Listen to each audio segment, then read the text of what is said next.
سبحان الذي أسرى بعبده ليلا من المسجد الحرام إلى المسجد الأقصى الذي باركنا حوله لنريه من آياتنا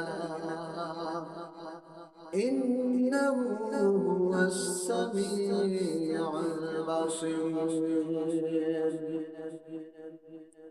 পবিত্র সেই মহান স্বপ্ন যিনি তার বান্দাকে আল মসজিদুল হারাম থেকে আল মসজিদুল আকসা পর্যন্ত ভ্রমণ করিয়েছেন, যার আশেপাশে অগণিত বরকত নাজিল করেছেন, যাতে করে আমি তাকে আমার নিদর্শনের কিছু দেখাতে পারি।